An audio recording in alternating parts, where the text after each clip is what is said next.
Let's get ready to rumble!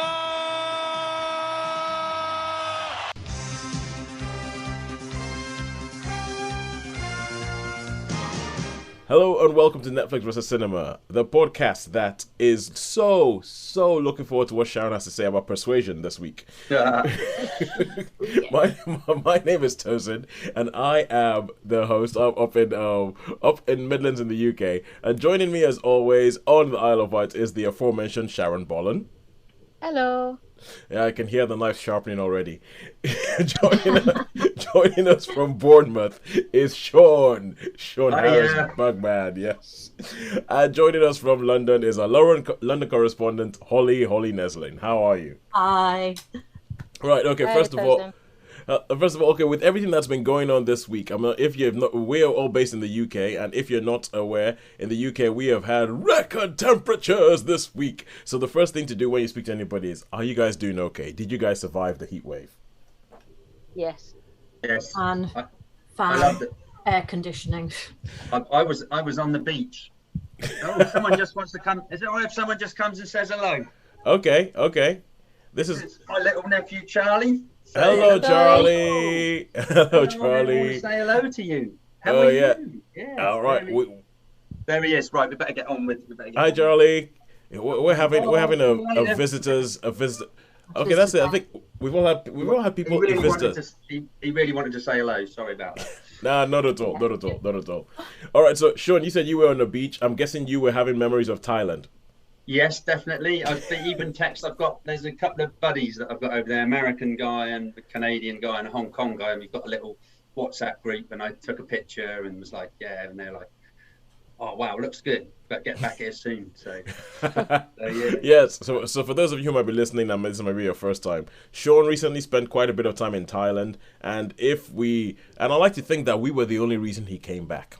So I like to think a lot to do with it. I missed you guys because the time difference was so much, and the couple of times that I did get on there, it was like 2:00 in the morning or whatever. Yes, I like to think that we fought a valiant battle with the beaches of Koh Samui, and we just pulled Shaun back. Once they thought he was out, we pulled him back in. We won. Yes. All right. So this is another week in which we haven't managed to see anything in the cinemas, and this isn't just me being lazy, because I mean the only thing I could possibly go see was Minions: Rise of Gru. But with the aforementioned heat wave, and knowing that my local cinema doesn't necessarily have air conditioning, it was not something I was looking forward to. And then with life and everything changing, I was told in no uncertain terms that I need to sit at home and be a responsible husband and father and not go to this. Would Kemi not like to go to the cinema with you in the cool? Well, that's the problem with the cinema. This cinema that we are, I don't think has any air conditioning. But the fact is, even Shaun, if Shaun couldn't find something in the cinema to watch this week, and that makes me feel better. That makes me feel validated, because if Shaun cannot find something in the cinema to watch in that week, there is probably nothing worth watching in this week in cinema. Nobody's released anything, although next couple of weeks are looking hopeful. We're going to have Nope from Jordan Peele. We're going to have Bullet Train, which looks like Brad Pitt having fun. So there's a couple of films coming up. I am hoping to catch The Railway Children. So I am hoping to see that, the revisited The Railway Children returned. Yes. I'm not sure. I'll probably get to see it because there won't be much else on, I don't think.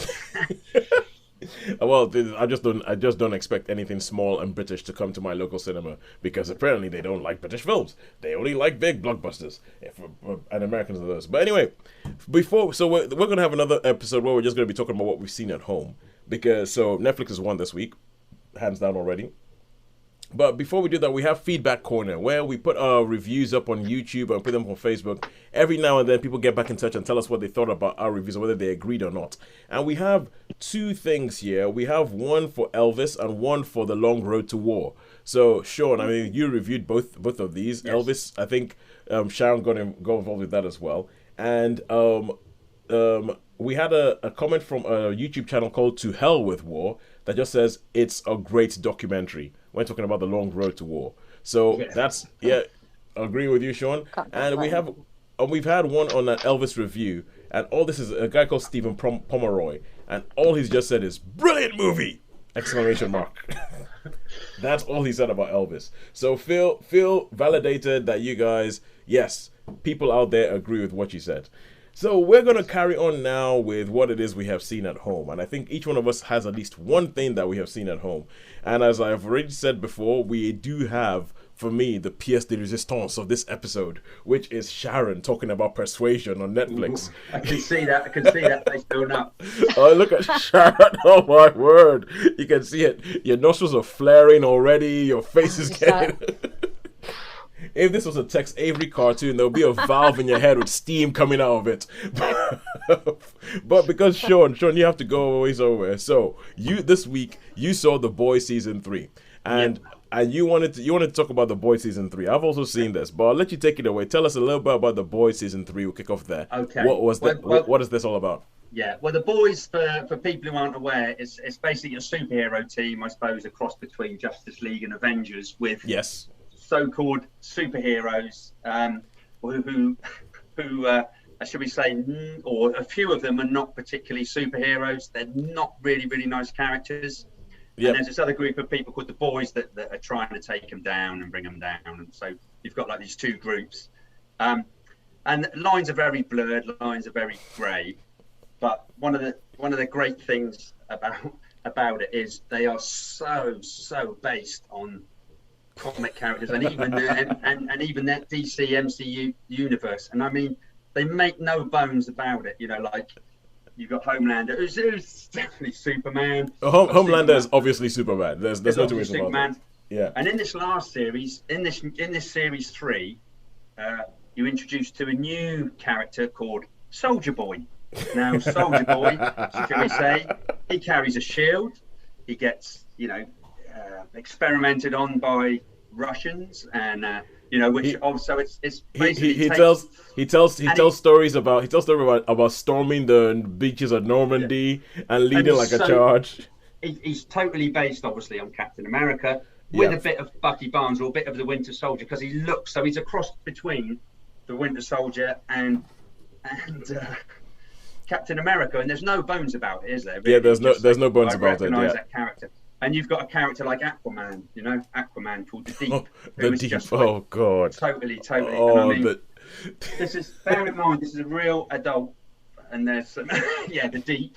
So you've got the Deep, and you've got A-Train. The A-Train is definitely like a cross between the Flash or Quick. Anyway, so these characters are all based on other characters, and in this third series, basically, the Boys, those guys you see in the background there, they're the group that's trying to take the Supes down, yeah? So basically, they're like the group that they haven't particularly got any powers. They gain some powers in this one through what do they call it? Through means, temp V. Through means, yeah. So, and some of them, they're just like normal people. The girl there you see, she's got a few powers. But anyway, so they try to take the others down, and in this series, you get Soldier Boy appears, and basically Homelander has been so, what should we say, totally impervious, really. He's basically a god that can do anything. And his mind's going a little bit, and he's thinking, I could just totally, if I wanted to, I could destroy his planet. He's like, I'm a god, and I don't know why I'm having to listen to all these people because they're all beneath me. I could kill them all in like a second. I could kill them all in like seconds. Yeah, it's why should I listen to any of them? Yeah, and I mean, in the first series, he did some really, really nefarious stuff as well, which the company Vought, which I guess developed these superheroes, huge company, covers it all up with, this, when there's big explosions. And it goes on that this was caused by an earthquake, or this was caused by terrorists blowing up, and it wasn't anything to do with that. It was actually their version of Superman, who was actually just going around causing all these things. They were causing all these things, but the company was covering them all up. So so that's what this story is. You've got a character that is equal to Homelander. So Soldier Boy is equal to Homelander. Basically, he's got the same powers, and these boys behind recruit him to do a job on Homelander to take. But then there's a few, I'm not going to say what the twists are, but there's a few plot twists and a few, things. I think please. Yeah, you take over for a bit. well, wait, the thing with the boys is that the boys is multi-layered. So on the one level, it's extremely puerile. It's extremely puerile, and it's a really really gory, and it's kind of like, if you can think about, it's like, people. It's someone who essentially, because the guy who originally wrote the boys, Garth Ennis. He said himself that he does not like superheroes. He doesn't like the idea of superheroes. And his thesis is, superheroes, if they existed, they would be like celebrities. And as entitled as celebrities are, as bratty as celebrities are, imagine all those things, but imagine them with God-level powers. How is this a good thing? And so he goes all out to show how bad this would be, and the TV show carries on from the comics and showing you how bad it would be. The number of people that get killed because two superheroes are having a fight and all that sort of stuff. But the TV show is multi-layered, and on the one level it's puerile and it's sort of like almost Jackass level kind of show, and the other level it is satire that is and the levels of satire between this thing, because for instance the company Vought that controls these superheroes is almost a satire on Marvel and DC themselves. Yeah, they have all these superheroes, and then they make only. But there's this level. So you think, okay, now are they satirizing Marvel and DC? Are they satirizing the comics? Are they satirizing people's reactions to the comics? Are they satirizing people's reactions to the Marvel cinematic universe? And there's all these different levels of what they're doing, and I've stopped trying to figure out exactly what they're satirizing. I just know. Okay, I get what they're doing. I get the satire that they're doing, and I know what level it's at, and so there's all these different levels that go in there. So even what Shaun has said quite a bit about what happens in this thing, but there's still so much more in there. There's so much more. There's so much more in there. There really is. There's a particular. I mean, Sharon. I mean, you've never watched The Boys, have you? Oh no, you have. I did watch the first 2 seasons. Yes. The first 2 seasons. Okay, then in that case, I feel like about 5 minutes into the first episode of the 3rd season, I have to give you a warning. Just yes. I have to give you a warning, because even by The Boys standards, you've seen some crazy stuff. You've seen some crazy stuff in previous seasons. But even by they put something on screen that the creator of the show, Eric Kripke, he put himself and said that this is something that they've outdone themselves to show something that has never.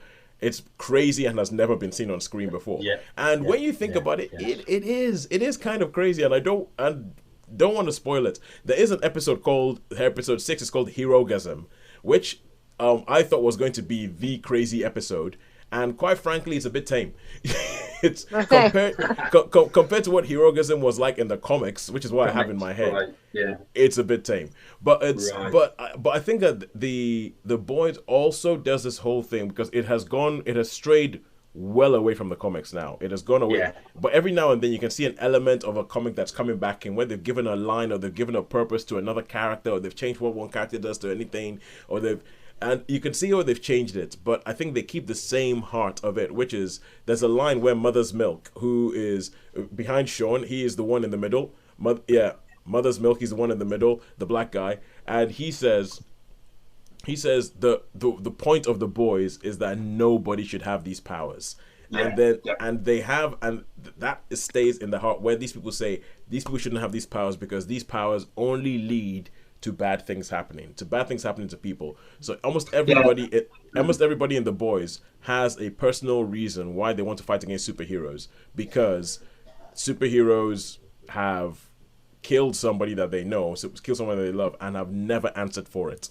So superheroes are they're this kind of weird merge in this world, a weird merge of a politician and a public figure, and when they bring social media into it, and the way the whole thing works, and the way the superheroes, even though they might be really, really powerful, they're still trying to just get a buck because they just want to live like easy lives, so they don't really do anything.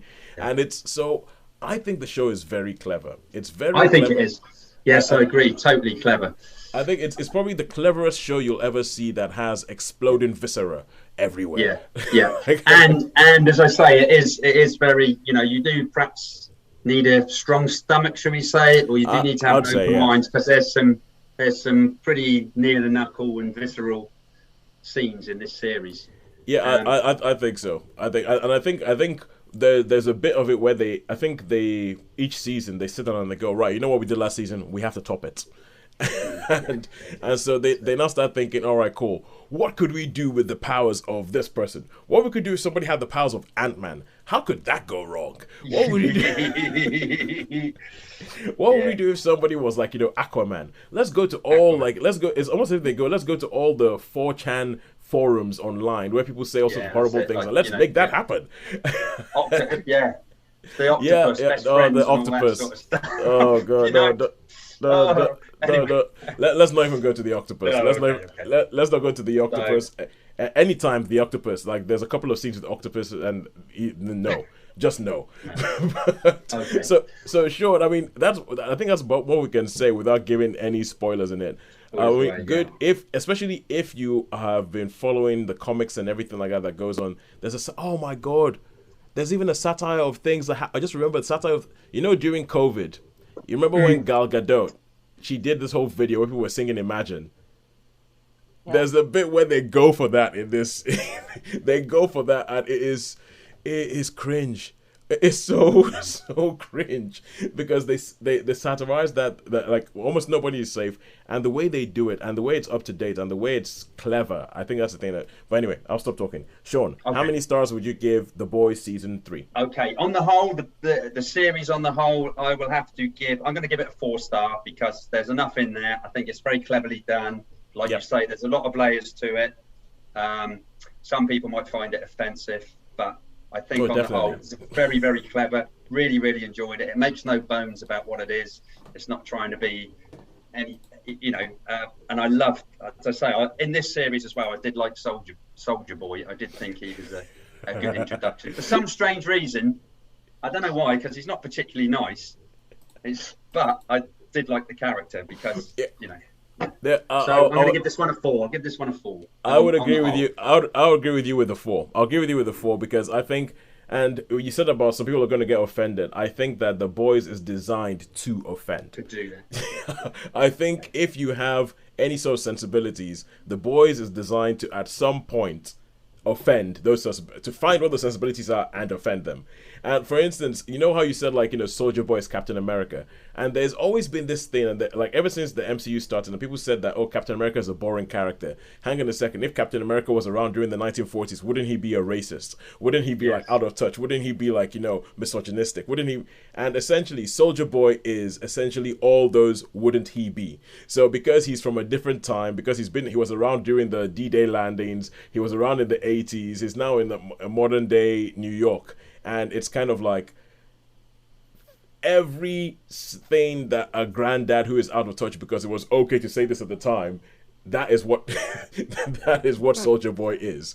That's what Soldier Boy is. But yeah, I would give that a 4 for that. And now we have gotten that out. That was like a nice sort of appetizer. Shaun is going to be the hasty retreat.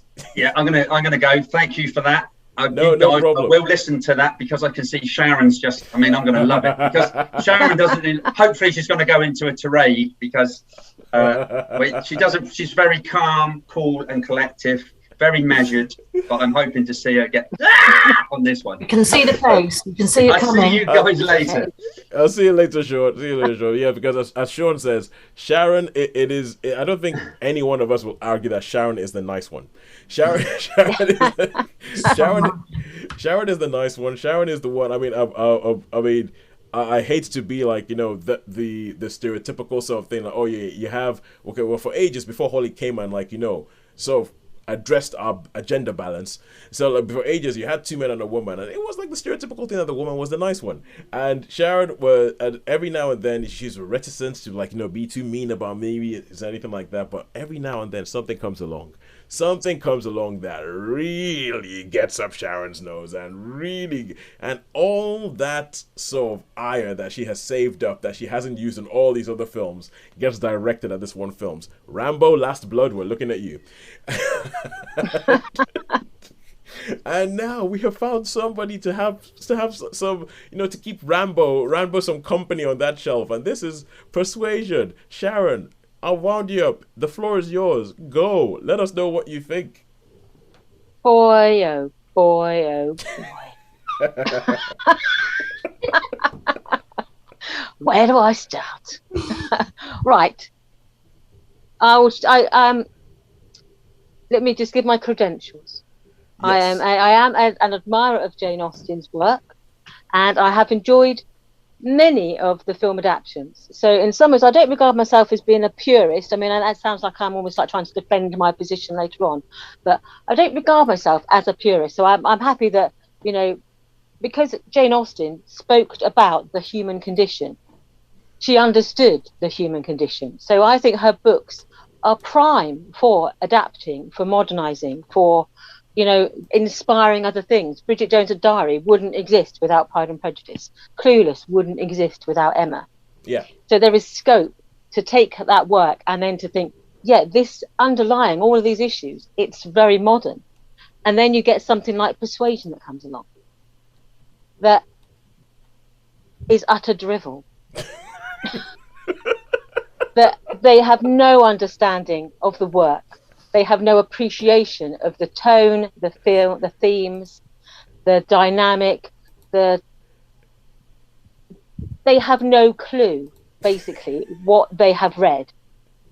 They have, I would describe it as the panto version of Persuasion, but panto can be entertaining. There was nothing entertaining about this film. I got exactly 1 minute 58 seconds. I paused it to time it before I went to the what have I just seen? 1 minute 58 seconds. And I'll tell you now, the next however minutes they were, I felt every single one of those minutes. I felt them in my core that I was watching something that was almost diabolical in its creation, its execution, and its performance.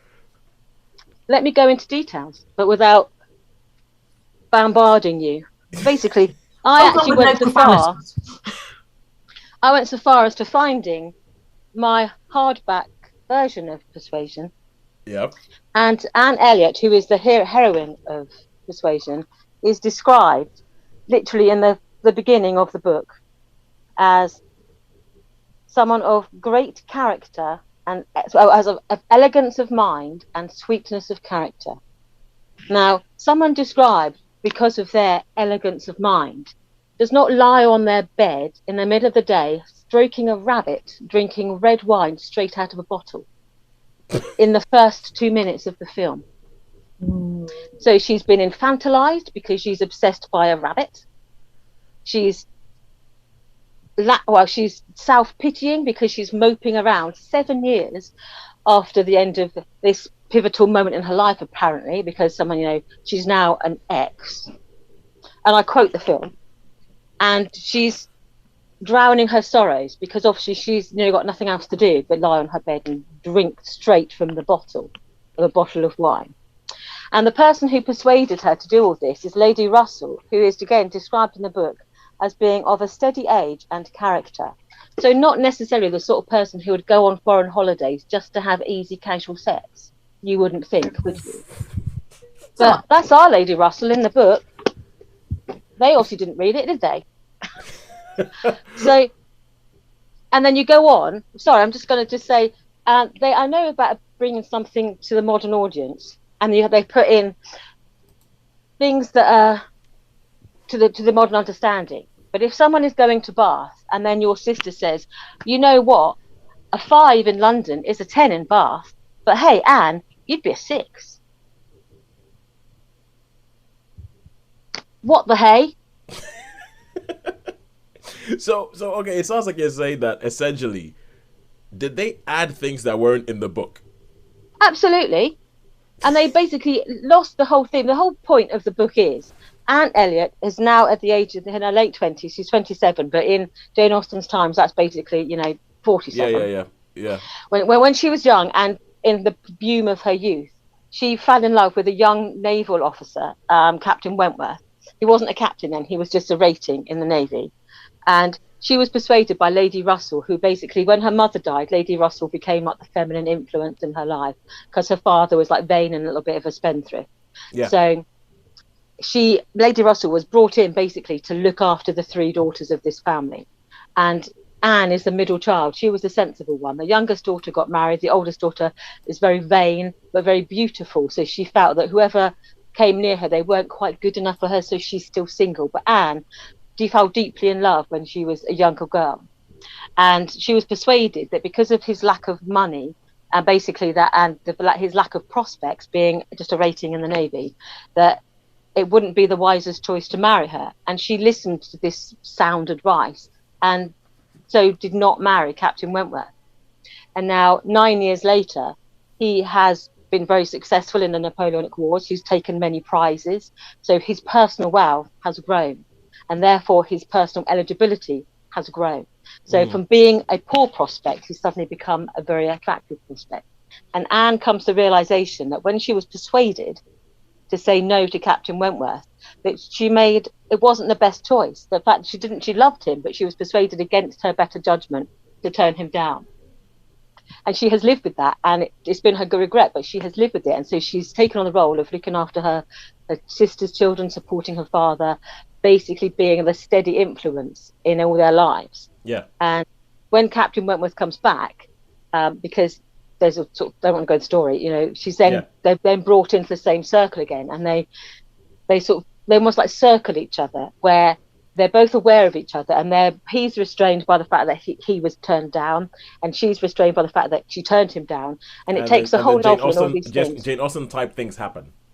Yeah, and then there's the most perfect scene at the end, which is probably one of the most scenes in English literature, where he writes her a letter, and it's all these things just come together beautifully. But there are themes of melancholy, of regret, it's just like if you have a color for a novel, and you say like Pride and Prejudice is yellow, it's like sunny, and and you've got like Emma is like a springtime novel. You would say Persuasion is like an autumnal novel. It's like oranges and browns. It's got a certain tone to it. This is not a frivolous young woman. This is someone who has lived with their choices, and then they accepted that they may never marry, and like Jane Austen, and they may live to be dependent upon their relation. Because it was her final finished book, wasn't it? Yes, her final work. So that was finished. She's got other fragments. A lot of what I've seen is people saying that it's widely regarded as her best book, because I think it's probably her most mature book. Absolutely, it's my favourite work, hands down, of all of her novels, and because it has this tone. Yeah, and it sounds a little bit that, if I may go, just when you're talking about The Boys, it sounds a little bit like they gave the people who ran The Boys Jane Austen's novel and said, make a boys' version of a Jane Austen novel. Yeah, I mean, some of the characters are just, they're just clueless. And there's scenes in it that are utterly, utterly pointless. I mean, they introduce like the sort of, they're not really an anti-hero, almost like their cousin, played by Henry Fielding, who is just like smirky and creepy. He is not, and again, the character is supposed to be charming, and you almost think when you first meet him, oh, he actually could be Anne's, answer to her problems. Yeah. And then in this book, no, he's just like creepy. And Captain Wentworth is just dull. Anne is self-pitying and borderline alcoholic with a rabbit obsession. None of the other characters have got any. Lady Russell is I can't see how anyone who could have read that novel could make that film. I can't connect these two things. How can you have read that and be moved by that enough to want to adapt it to film and then put that drivel onto it? And they had no sense of place or time. The clothes, an absolute mess. They had garments that were from the 20s, and they had them from mid-century. They were like all over the place. Yeah, no. Okay, hair all over the place. Makeup wrong. Now that's something I actually wanted, because I saw the poster for this, and I saw a still when they first announced this, and they said Persuasion, based on a Jane Austen novel, and it was going to star Dakota Johnson. And first of all, I mean, the casting of Dakota Johnson gives me the willies, because I'm like, this sounds like American trying to do an English accent car crash. And it's because I have to admit, I do have, it's a prejudice. I guess it's a prejudice. When you have an American playing an ostensibly English character, I'm like, oh, I don't know about this. And then I saw the clothes that she was wearing, and I was like, really? Are you sure this is Jane Austen? Because it looked, the clothes, even from the still that I saw, even for a post, I thought, that looks way too modern to be a Jane Austen period piece. the And cut, just the line. from the picture and everything, like it looked wrong to me. Yeah. Without None trying of the to clothes. set it somewhere Right. in a different time period. So it wasn't a sort of let's shift it to the 1920s. So they haven't shifted it to a different time period. It's supposed to be the No, same it's time absolutely period. is set in 1814. It's supposed to be in the height of the Napoleonic Wars. That's why he's get his fortune by taking prizes during the Napoleonic Wars. So it's clear, it's absolutely set then, and he is, wearing not even wearing the right naval uniform. But none of her clothes were right at all. The line, and in each scene, you could probably pick clothes from a different decade. I mean, it's all very well because you can pick clothes from like before then, because people didn't change their clothes every year. Fashions may change, but unless you're at the height of fashion, you may say that, okay, this year the sleeves are like this, or this year the neckline is like this. So unless you know your Regency fashion, you weren't going to pick up on that. And often people, they keep garments that are older and they rework them. So older garments, fine, you can work that in. But cut and material and style that was like 20th century, no, it's just not Regency. And some of the hair was modern. It had women never wore their hair down in public. You just didn't wear it down in public. Yeah. It seemed like they were trying to do something weird with it that I wasn't sure. Yeah, and just things like some of the social manners, like Anne, the way she behaves, it's just not Anne. I mean, there's one scene where she's meeting the Dalrymples, which are they're very posh, titled relations, and they're in this sort of drawing room where everything is like very stuffy, and she just says this most ridiculous joke about an octopus. When you sort of watch something, and you go, what have I just watched? This is really, really weird. Because if you're going to adapt Jane Austen, I would imagine you wouldn't be walking around like trying really hard to add dialogue. I mean, the dialogue is there; it's written for you. Yeah. Every now and then you'd get like the beginning of a sentence is from Jane Austen, and then they suddenly veer off, and so it'd be starting off like the first 3 lines would be like, oh, they're going to be saying something from the book, and then they just go and say something really stupid. I literally could not get my head around this film. I just thought, who is this for? Is this for like the Bridgerton generation? But bearing in mind the Bridgerton books were bestsellers of like the late 1990s, early noughties, and they're like fun and frivolous, but and they have sort of stepped to the core of them. But they haven't done that with this particular book. They haven't sexed it up so they haven't made it like an amorous version of Persuasion. So they haven't, but they've just like, what are they trying to do? Are they trying to say to people, look, this is a great work, go read Persuasion? Because anyone who saw that and think that is a version of Persuasion are going to be shocked their back teeth when they actually read the book. Because they're just, I understand why you changed Austen's writing in her dialogue, because it's so sharp. Yeah, and so precise. Yeah, she doesn't mess around. And it's quite a little tidy little book. It's not a great. It's not like War and Peace. I mean, you can. God. Even my hardback version is only like 200 pages long. It's not a great chunk of a book. So what you got in there is not wasted. So why? I really want to swear now. If you're going to... but heaven forfend that I do. Yes, yeah, so I think one of the great achievements of this film is getting Sharon to the point where she would even admit to really wanting to swear. Because Sharon, oh my word! I mean, your face at the moment, it's kind of like, when you watch a film, you watch a scene in the film, and there's somebody and they're just about to do the big power move, and then all of a sudden wind comes out of nowhere, and then things start racing, and then they start levitating off the ground because they're just so filled with rage. That is the picture of Sharon right now. And I'm really hot as well. It's like, I'm mad as hell, and I'm not going to take it anymore. But I don't. Especially because of the zoom screen, because you're at the bottom of the zoom screen. Every time you move, it looks as if you're just sort of like rising up, like, oh, I'm gonna find the people who made this film. Because it's been a couple of days since I've seen it. Sorry, Holly. I'm saying I can swear at them for you if that helps. Yeah, the closest I could get to is, why would you jigger it up?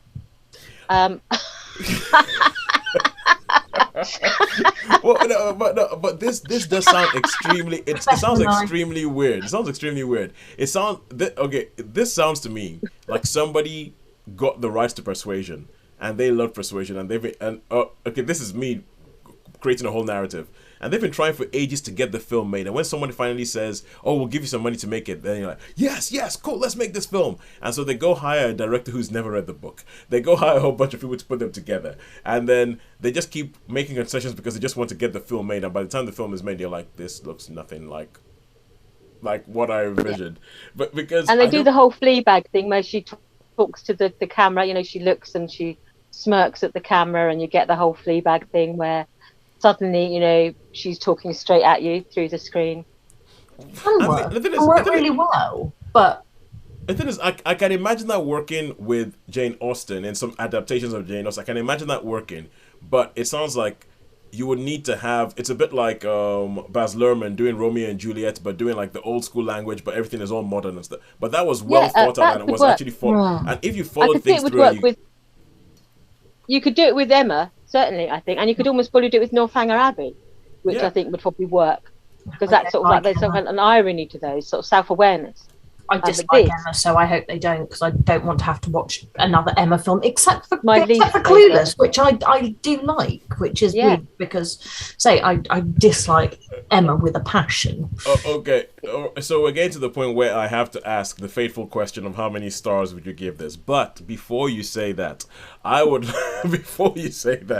have to say that reading your Facebook posts about this film have been a delight. I'm sorry that it's a pain for you, but it has been an absolute delight for me. And it's so I'm going to go through and just sort of say some of the things that Sharon has said about this. So it starts off with your post saying, "Okay, I'm going in. My expectations based on the poster alone couldn't be any lower, but here's hoping. This is my favorite Jane Austen book." So it's almost kind of like there's a very thinly veiled, don't mess it up. And then afterwards you go, "Ah!" As low as my expectations were, they weren't low enough. Unbelievable. Quite honestly, the worst adaptation of any book I've ever seen. What the bloody hell have I just watched? and then you go onto a WhatsApp group and go, "Persuasion on Netflix. Whatever the bloody hell is I've just watched, it wasn't Jane Austen." And you talk about the fact about the 1.5. So I know, and Holly even went and found a review by somebody on, I think he has like a Substack. Yeah, I didn't find it. It was just brought to me courtesy of Twitter. So it was like fate. Yes, a guy with Sharon. He just is Brandon Taylor. He's an author of a book called Real Life of Filthy Animals, and his article is just entitled "Persuasion is a Hate Crime." and I think you found a kindred spirit with Brandon Taylor where you said that.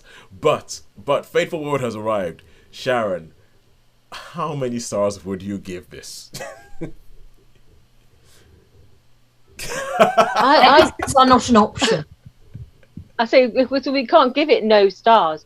I would have to just say, I'd give it a 1 for the rabbit, which I was almost convinced was real. I think for its lack of acting ability, I think I'd even probably take points off of that. So I think the rabbit will give me will give it 1 star. Because everyone else in that production, 0.1 stars with 0.1 for the rabbit. Yeah, the rabbit I get a nod for the rabbit because it was Sharon, I think you've convinced me. You've convinced me to actually just bring in 0 stars. Hey, I needed 0 stars last week. Yes, because you had your thing with Aftermath. The review of Holly's review of Aftermath is going up online on YouTube tomorrow. If you want to have go have a look at that and see how enriched Holly was by the experience of watching that film. But should have had 0 stars, but it wasn't an option for me. Okay, so yeah, but you see, Sharon, this is how deep it goes with Holly. You have to see, like, look at Sharon, look at her, look at the woman. I can. Something that's almost sacred to her has been desecrated. Part of me, when I watched it, I've almost blurred out some of it. I mean, I've almost tried to blank some of it out. So that part of me thinking, was it really as bad as I thought it was? And I'm like, it absolutely was. Because, I didn't really like the Pride and Prejudice version with Keira Knightley and Matthew McFadden in it. Yeah. And I actually ended up watching that 3 times. Only because I watched it and hated it. And then I convinced myself that maybe it couldn't have been that bad, that I had just was prejudiced. So Yeah. I thought, it can't be that bad. So I actually watched it again. I thought, this actually sucks. And then I actually watched it a third time, because again, I'd convinced myself after about a year, thinking, maybe I was just a bit hasty. Maybe it couldn't really be that bad. Maybe And then just the I still following hated first it. love. And so part of me is thinking, I never want to watch this again. I don't care if people then say it's actually a work of hidden genius and it's just one of those hidden gems in 10 years' time. I never want to see this again.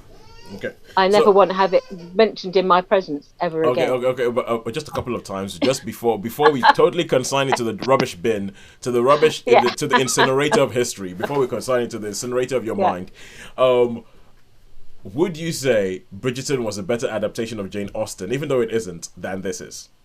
Yes. All right, cool. Because at least that's joyful, and at least that is fun, and has some of the same sensibilities.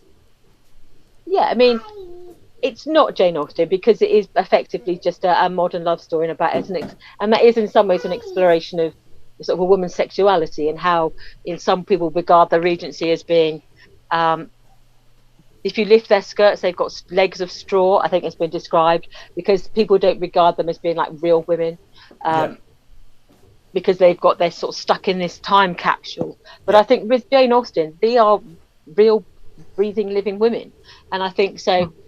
In terms of what Bridgerton did, it was like the naughty 90s. They're sort of lady porn books, but of a better quality than some. So I think it adapted. It was like joyful. It was freeing. It was just fun. Whereas there was nothing about this. Was not freeing or liberating. Hey, baby. All right, cool. We've had Callie the cat. Callie Neslane has crashed the podcast. Shaun's nephew Charlie crashed the podcast. In the past, Sharon's mum has crashed the podcast, and Kemi, my daughter, was just feeling a bit left out. Max has now also crashed the podcast. Hey, there you go, Kat. Hello, Maxie. Yeah, he looks a little bit less disinterested than his sister. All right, cool. And then the other question I was going to ask is, of all the things you said that were wrong about this, I'm trying to go after my prejudice. Dakota Johnson, does she convince as an English person? That was probably the least of my woes. I didn't really register much about her accent, so it obviously didn't offend as much, because I thought there was so much else to be horrified by that I didn't even register that. You're telling me that she could have been speaking in a Texan drawl and you wouldn't have noticed. I probably wouldn't have gone. I wouldn't have bothered that, because I think nearly every scene there was. I think I paused this film about 15 times, literally, just to go, oh my goodness me. Okay, let's go in for another bit. Okay, all right. In that case, not the mild language.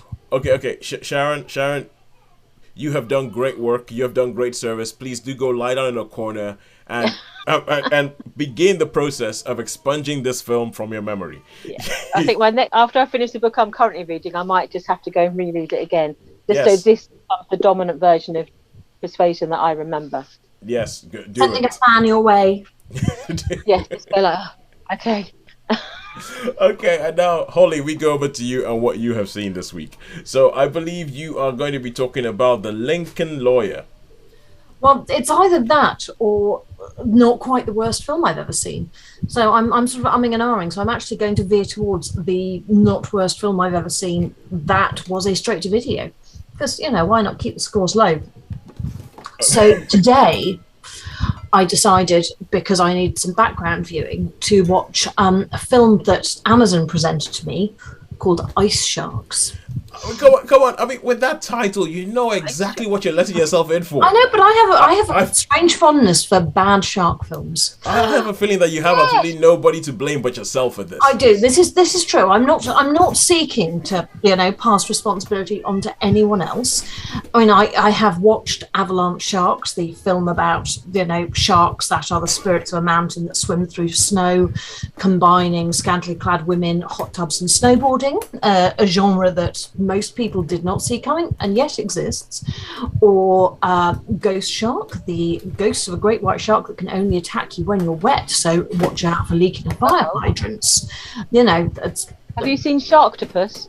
50% that I have 50% not. octopus, 100% deadly. I will have to add to my list. So It climbs a tree to kill a mariachi dancer. I so have to watch that. So, Ice Sharks is set in the Arctic, and there are some people out on some sort of elevated rig that looks a little bit like an oil rig, but not quite. And they are doing research on something that is never entirely made clear, but is probably vaguely to do with wildlife, or not to do with wildlife. It could be something totally different. And it begins with a man heading out across the snow and ice with a team of very lovely huskies. And I like huskies. Who doesn't like huskies? Lovely dogs. Let me guess. Ice sharks. Ice sharks hate huskies. They may have done, but they don't do it immediately. First, we find a polar bear that's eating. I don't know what the polar bear's eating. The polar bear's eating something, and the man with the huskies gets his binoculars out and says, "Oh, look, the polar bear." And it slowly becomes apparent that the polar bears are being weird or something. Again, never quite clear. And then suddenly the polar bear disappears, and the man is heading towards slightly the edge of the ice. And then the huskies start being dragged into the water, and there's blood everywhere. And then he gets dragged into the water behind, clawing at the ice. It's all, really good quality. And you see a shark leaping out of the water. And then, everybody goes, "Gosh, where is he? Who knows?" And then off some people head from the oil rig thing, who are possibly looking for him. It's not entirely clear. And lo, they end up near the edge, and then the guy gets thrown in as the shark attacks them, and it's all very dramatic, and there's throwing of ropes and skidoos and dragging people out of the water. Very, very exciting stuff. Yep. And they get back and they say, having previously identified that there was a pungent smell, they say, "Oh, these were Greenland sharks, but different." And Greenland sharks are an actual type of shark, and they live for an inordinately long time, and they have very slow metabolisms, and they swim very deep, and they're pretty chilled out, and they don't bother anybody. So they conclude that this is a Greenland shark, but more exciting. And we start heading a little into sort of the Meg territory with, well, they haven't been seen, isolated, never come this far south, melting ice shelves, the drama, the excitement. Somehow they end up attacking where they are. May I just say for the record that people fall in the water. May I just say for the record that I cannot believe we're actually seriously reviewing this film. We are so to be done. Because I feel like I could give you the review, but Possibly good. But I feel that sometimes one needs to really lower the bar. Except I don't think this can actually beat Persuasion, which is worrying. So lots of excitement happens. They end up underwater. They end up getting sharks chasing them. There are all sorts of, I won't say interesting, is probably overstating it, but little parallels to and little sort of references to Jaws and to Deep Blue Sea. And you get all of these things that if you know what you're looking at and you have a penchant for watching varying quality shark films, that you see the themes happening. And obviously lots of people end up dead, and it's all the fact is that when you're describing the opening scene, I was like, that sounds like a poor man's Jaws. I mean I could already see that someone's going, how about this? This is Jaws in the Arctic. But it's less subtle than Jaws. And it's a slightly odd thing to say, but Jaws, in a way, Jaws is a very subtle film. And certainly, and having read the book of Jaws as well, I find Jaws an interesting film in general. And I've just watched a documentary about the woman who helped with some of the filming of Jaws, which again is very, very interesting, and shark conservation and sorts of stuff. Oh yeah. So which are genuinely worth a conversation about at some point, and Jaws and the impacts on the world. But this has little bits that are a little akin to Jaws, but not as good. There are bits that are strongly reminiscent of Deep Blue Sea, but not as good. There's certainly no Samuel L. Jackson moment. Bit of a spoiler, but that was a Okay. I'm going to veer away. I'm going to veer away from talking about this to talk about a better film. And just to say, Deep Blue Sea. That Samuel L. Jackson moment. I remember being in the cinema and that happening, and there was just a mixture of, oh man, that is awesome, and what is this film? And also there was a little bit of, well, I kind of expected that, but still, what? Yeah, it was. And this does not have a Samuel L. Jackson. No, because you don't care who anybody is, and there's no Samuel L. Jackson in it. I didn't know who anybody was. One woman kind of familiar. I mean, come on, it's called Ice Sharks. What were you expecting? To be fair, I have to say it lived up to my expectations, which were very low. So I went into it not expecting a good film. And I watched it and it wasn't a good film, but it was actually better than I expected because my expectations were very low. Okay. So sometimes I remember that one of my favorite film watching experiences was watching a film called Best of the Best 3. Now, Best of the Best was a martial arts franchise. I know that franchise. Yes, it was a martial arts franchise from the 90s when everything was about the martial arts. And the first one had Eric Roberts and I can't remember who the other person was in it with him, but it had Eric Roberts in it, Richard Roberts' brother. And then by the time you get to the third one, I mean, this was like some direct-to-video nonsense, and only people who have it's a bit like, it was similar to No Retreat, No Surrender. No Retreat, No Surrender, and Best of the Best. Those are sort of franchises where only certain people who were into sort of like 80s action / martial arts movies will understand this, or like American ones would understand what that is. And I remember Best of the Best 3 is a rubbish film. But I had one of my favorite film watching experiences watching Best of the Best 3 because I and the group of people this was when we were in A-levels at the time, just sat down there. And it was like a gag fest from beginning to end of who could make the next joke about the film. And we just spent 90 minutes throwing jokes back and forth at each other and ripping it out of this film. And still today, it is one of my favorite film watching experiences. So, did you have something like this with this? Terrible film, but you enjoyed it because you knew it was terrible and you were expecting terrible and all that kind of... That's where I'm going with this. I did. It was diabolical, but it was not, as I say, it was better than Ghost Shark, it was better than Avalanche Sharks, it was better than Two-Headed Sharks, which has a weird morality tale to it. It's as is traditional with many horror films, it's only those who are promiscuous who die. Of course, yes. The worse the death. Have sex, you die. Yeah, sex, die. Threesome, my God, it's gruesome. It's going to be a carnage. Exactly. So this didn't possess those particular elements of awful horror. So it stepped itself up in some ways and down in others because it didn't have those, classic, truly idiotic moments. But it was, but it did have all of these lovely points of commonality with other shark movies. I mean, I think Deep Blue Sea is great. Genre. 2 and 3. Well, I will go to bat for Deep Blue Sea any day of the week. That's a film that was so much better than it had any right to be. Have you seen 2 and 3 though? What? Oh yeah. No. Okay. No. Just no. They have to be seen to be believed, and even then. No. I mean. That's one of those things. Like, essentially, if you told me Deep Blue Sea 2, that's like saying Ice Sharks. I mean, this is devoid of any ideas. This is morally bankrupt. That's it. Morally bankrupt. That's why this film is being made. But okay, never mind. Ice Sharks has more potential reality to it than Deep Blue Sea 2. But how many stars would you give Ice Sharks if it's worth it? I think it's going to get a 1.5. And I know halves are, questionable, but it was not the worst thing I've ever seen. And as we're now saying, maybe we consider zeros.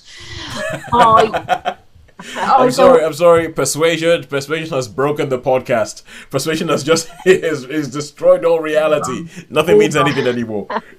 So no, I think I'm going to stretch to a 1.5. It's awful. It really is awful, but it's better than the really, really awful ones. And the CGI was a little better than I expected. What's the name of that? Okay, so Sharon, I think you know this. This is in the same realm as the bad shark movies on sci-fi thing, but it's essentially somebody trying to make The Birds with no money whatsoever. Where Birds is it called like Bird Apocalypse or something like that? There's a few apocalypse films out there. There's Zomb and Robe and all sorts of other apocalypses, but I'm sure there is one, a cheap version of The Birds. Oh no, I've seen scenes from this, and it's one of those things where you go be like, oh, God loves a trier. It's one of those things where you're watching it going, this cannot be serious. I mean, seriously, the people who made this film must know it's rubbish, must have set out to make something, and that must be the joke. But they made a sequel to it. There's those film channels, isn't there, where you get these sort of random things in the afternoon. Is it like action movies or something, where you do get some of them and you just think, you had obviously nothing to put on this afternoon, did you? Yeah, well, that would be another. Or horror exclamation mark. They have some really random films on there. Yeah, but I think that would be another podcast. There's a podcast called How.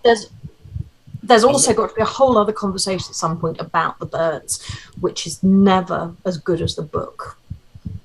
And it's one of those where it's worth an entire conversation about films which are just cannot live up to the book, and The Birds is completely one of them, because the book is it's Du Maurier and it's so much more frightening. I think terrifying. To be honest with you, I think like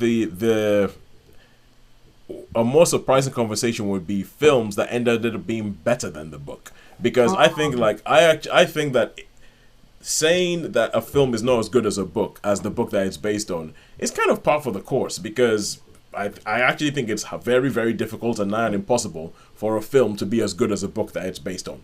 I don't think it's possible, quite frankly. But I was going to say The Birds copped out with its ending, the film. Oh yeah, the book was of The Birds. I mean, I must remember reading it and then turning the last page, thinking, "Is that it? Is that where you're going to leave me?" Just keeps. I literally went, you're reading to the last bit and then going, and then Okay. I'm getting vibes about the ending of the film The Mist, like akin to the ending of the film The Mist. But anyway, yes, yeah, the ending of the film The Mist. That is one of the most. Yeah. That series of it as well, which I think that's one of the most. I would say, would you say the greatest endings in cinema history? It's probably one of the greatest endings. It's definitely one of the most. It's one of the endings that would stay with you for absolute ages after you watch the film. The ending of the film The Mist. Right, okay, cool. And now I think we're pretty much out of time, and I was going to leave this until next week, but then I realized that I would have finished watching something else next week, and then that would be all done. So this is the only time I'm really going to get to talk about this. So I'm going to talk about The Sea Beast quickly. So The Sea Beast is an animation on Netflix, and this is done by the guy who directed Big Hero 6. And Big Hero 6, if you haven't watched it, that is an absolute brilliant film. Big Hero 6 is one of those films that you just sort of think they caught lightning in the bottle when they made this. So this guy they've created this world that's a bit kind of like, pirate era England. And I'm never really sure whether it's England or whether essentially it's a made up world. It has elements of all sorts of things in there. They have a king and the queen, and then the king and the queen's palace, when you go to it, it looks like it's something more like mainland European and all that. You have Carl Urban, who plays the main character, who he's a guy called Jacob, they're called hunters, because in this world you have sea beasts, you have massive underground beasts. Some of them which reminded me of some of the monsters in the film Love and Monsters. There's a crab monster in this that looks very much like the crab monster in Love and Monsters, and they go and they fight them, because in this world the king and queen have said these monsters historically came onto the land, and they would snatch women right from their beds. So we need to go out there and we need to kill all these monsters, and we need to bring them back as trophies and to keep the kingdom safe. So you have a whole bunch of people. One of them is played by Jared Harris. He's the captain of the ship. You have Carl Urban playing Jacob, who was a boy who he was on a ship that got destroyed by a monster, and he lost his whole family on it. And the first shot of this film is beautiful. The first shot of this film is just kind of atmospheric, and straight away you're like, okay, this might not just be some by the numbers animation thing. They might have put some work in here. So you see him, and he ends up on this ship with Captain, I can't remember his name, but it's played by Jared Harris. Then there is a girl who is an orphan and is in an orphanage somewhere in a place that looks very much like London, even though I don't think they ever call it London. But it's very kind of like very sea urchin, very Peter Pan, very Oliver. Oh yeah, miss. Yeah, I'm gonna be an hunter, am I? That that kind of stuff. And she leaves the orphanage and she stows away on the boat and she goes on adventures with them, and you start finding out there's this one particular monster that they're after called the Red Bluster, which is kind of like we need to get this monster, we need to kill this monster. But as you carry on with this, you start realizing that maybe not everything is as it says it was, and maybe the monsters are not who you've been told they are. And so for something that starts looking like a kid's film, it actually ends up having some sort of layers of morality to it, so it's not as black and white as bad guy, good guy, or anything like that. And the Red Bluster, if you remember the film How to Train Your Dragon, have either of you ever seen it? Sharon, I know there's yeah, it's lovely. How to Train Your Dragon is brilliant. And you know Toothless in How to Train Your Dragon, the Red Bluster is essentially like a massive Toothless. Imagine Toothless blown up to the size of a skyscraper, and you have the Red Bluster. He even looks like a red Toothless. Yeah, so I can really, really recommend the Sea Beast. I thought it was really good. I thought it was a cut above, because when it comes to animation, you have Pixar at the top. Then you have maybe like DreamWorks and all that. Then you have all these other things that just get thrown out there and a bit rubbish. And because it's on Netflix, you think it could be one of those that just gets thrown out there. But this is actually quite high. And when you talk about what it talks about, who lies and morality and who says what and what you gotta, I think it's actually quite complicated. And especially I was watching it with my daughter, and the fact that the main girl Maisie, I can't remember what her last name was, but she's black and she has like a frizzy hair and everything like that, and I think my daughter was just so transfixed, because I think my daughter was kind of going, hang on a second, she looks a bit like me, and I was like, I don't see that often in animation. I really don't see that often in animation. So for me, I would give this a 4 out of 5. I'll say go watch it. I think Jared Harris, especially voice-wise, is quite good. Carl Urban is doing his Billy Butcher from The Boys accent, which is like, oh, I'm kind of English, am I? And yeah, but it's and I think the animation is lovely. There's a bit where they go to a monster island, and there are some monsters on that island that are just. Holly, I think you might have a cuteness overload watching this. I think I may be watching this later. Yeah, I think it was, so. I would recommend the Sea Beast, not just for kids, but if you like good stories, yes, and if you can handle the animation, yes. Sharon, I know that sort of like rules you out. You cannot handle the animation. Well, normally I would be strong-armed to go see a film a year, an animation a year. I haven't seen an animation for about 3 years, so. I might better force myself to watch it, but I can't really. I got you a list. I'll make you a list. But if you can, I think story-wise, I'd like to put Encanto on the list. Encanto and Moana should be on the list. Okay, Moana, yes. I'm less enamored with Encanto. I reviewed Encanto on the show. I was less enamored with Encanto. Moana is my preferred of the two. Yeah, I think Moana is better. And if I had to choose between the Sea Beast and Encanto to watch again, I would choose the Sea Beast. Oh. Yeah, I would choose the Sea Beast over Encanto to watch again. All right, that is it from us today. Until next week. You haven't given us your rating though. No, because I distracted you. Oh, I thought it said 4. How many? I gave it a 4 out of 5. 4 It's a 4 out of 5. Cool. Well, I just remembered another scene from Persuasion that made my blood boil, but I can't. Well, there's a scene where she's hiding behind a tree to go to the toilet. She pulls her skirt and she goes to the wee, and she's like eavesdropping on a conversation, and then she stays there. And the only thing I could think of was like, "Are you still sitting in your own wee?" Because I thought if you do wee under a tree, and it's a dry day, it's just going to spread all over the floor. And the last thing you want to be doing is like kneeling right there. So I'm thinking either she didn't wee behind a tree and they haven't worked this one out, they haven't thought about this, or she has weed under a tree and then she's sitting in her own wee, and her skirt, wearing a very long skirt, her skirt is going to be not very nice. This I know what this is making me think of. This is making me think of a student film where they think what they need to do is they need to be edgy. They need to be edgy, and they need to be like, oh yeah, Jane Austen, that's all stuffy and old, isn't it? So we're gonna change it up. We're gonna have her drinking out of a bottle. We're gonna have her peeing behind a tree. That never happens in the story. We don't care because we're students and we're gonna change everything. And then 10 years later, they look back and they go, oh my word, that was stupid. What was that all about? Not our finest hours. Yeah. All right, cool. Thank you very much. I would like to add, though, 2 series coming up that I'm really excited about. Don't say House of the Dragon. Yeah, House of the Dragon and Rings of Power. Okay, I haven't. I've avoided watching any of the trailers, so I quite like sometimes to watch them without anything. I've read that because I've got Fire and Blood, like George R.R. Martin, which is where The House of the Dragon Targaryens. comes from. Yeah. So I've read that. So I do know some of what's coming, but I've already seen in the trailer. It's not quite. It's not quite that. Yeah, Claudia's read that. So essentially, I am not a fan of prequels. I think generally speaking, I've come down on that. I'm not a fan of prequels.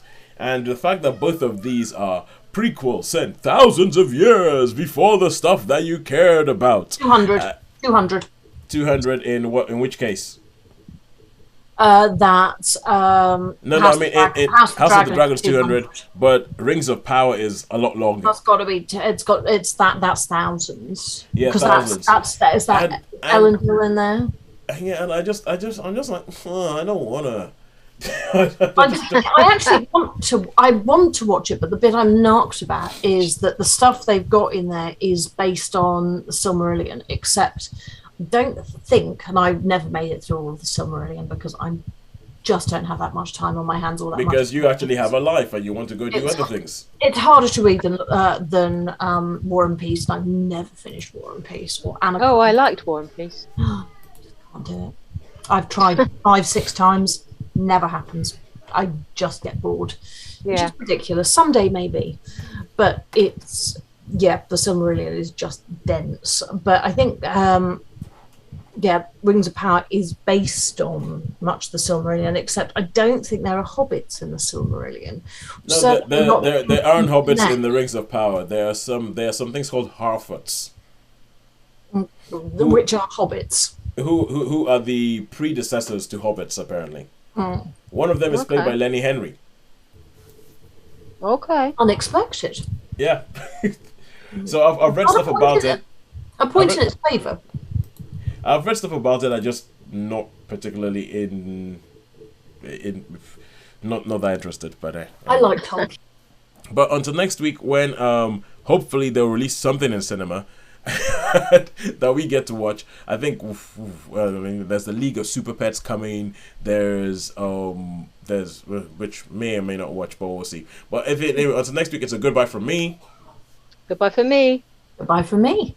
And a goodbye from Shaun, but he left ages ago. Don't worry, we weren't just ignoring him. He actually did leave. Thank you very much for joining us. We'll see you guys next week. Bye. See ya. We got through it.